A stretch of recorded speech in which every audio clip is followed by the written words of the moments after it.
Kelly, I think you mentioned Bookdown. I haven't heard of it. I'll expose my ignorance here.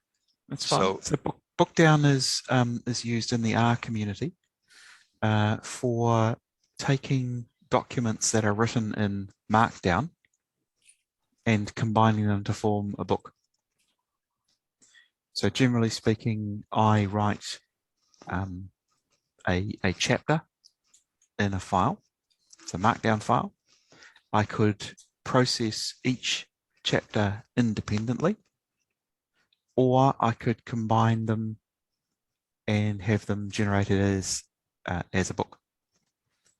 The Bookdown content, it then becomes an interrelated set of web pages.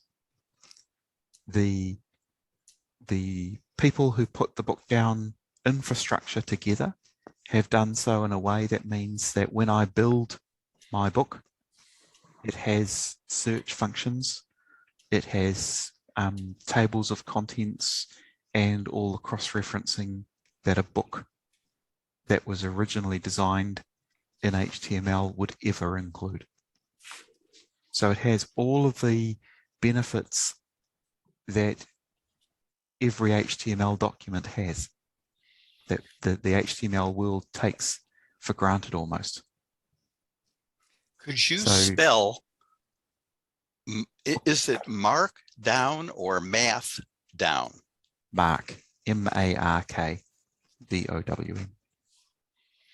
So Markdown is a language. It's a play on words because it is actually a markup language, although it's very basic.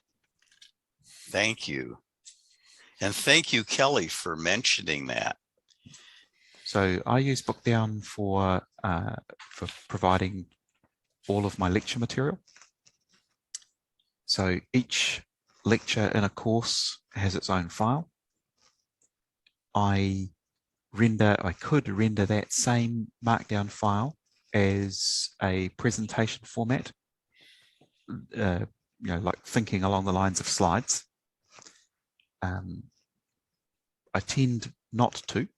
I tend to just use it as a plain HTML page, but that's my choice. So in a lecture context, I will be using a very, very plain, no frippery web page to show the content I want my students to be following along as I deliver the class. That lecture content is then also produced into the book format, so that after class, my students can go and see in context where that fits into the course. I could arrange a link to an example. I would love that, and I can reach out to you separately, but how do you enter math into Markdown? It's LaTeX notation. It's LaTeX notation, yeah. Okay. That's easy. Yep, absolutely. And it is rendered using MathJax by default. Wow. So this is why it's working so well. So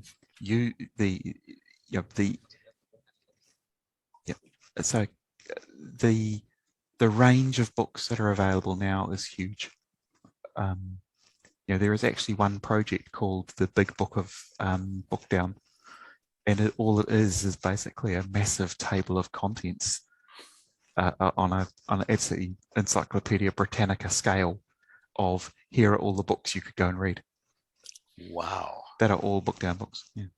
So the range of information available to the undergraduate statistics student today using R is absolutely massive.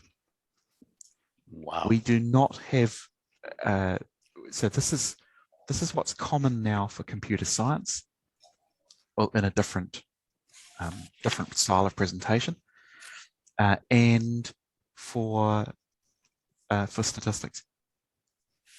It is not common for mathematics. It's not common for any of the physical sciences. So computer science and statistics have really taken a leap forwards in the last 10 years. Yes, I would say 10 years. And so I don't know how or when we will drag the mathematicians along. But Thank you very much. Almost how it feels. So the workload for me to present content as both a volume or a fixed resource and as a lecture is thankfully small. I can update even as the lecture is running.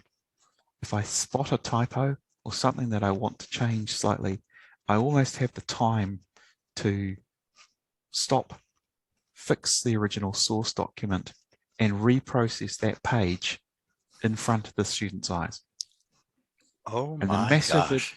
The massive advantage to that is that this is the same workflow that we want the students to use for their assignments and in terms of reproducing things over and over in a presentable format. So they're seeing the exact techniques that they must then implement as young students.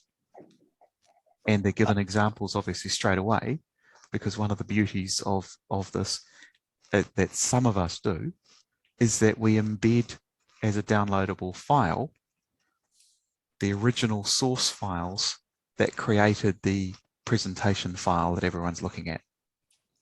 So if you look at my lecture file, there's a link at the very top to the source file that is creating the file that we're engaging with. Wow, I don't want to sidetrack our conversation much, but does this enable you to seamlessly give exams and grade those exams and make comments on them and return them to students without having to? The same sort of methodology is we do use the same ideas to generate quiz questions that can be exported to a range of online teaching environments. So yes, we are able to generate quizzes for Moodle, Blackboard. We use Moodle at my university. So yes, we're able to do that with content. What about grading? Well, if it's a quiz that's a multiple choice, then it's automatically graded on the fly by the online teaching environment anyway. What if it isn't? What if you have to show your work? Then you're looking at a human intervention to do the marking in the same way that you would have required on pen and paper. But the workload interaction is faster because you can get the solution and the student's work side by side. Thank you. Actually, you've automatically got the workings ready to do to make the same mistakes that the student made at the beginning of their work and have it all follow through for you. We're getting seriously sidetracked.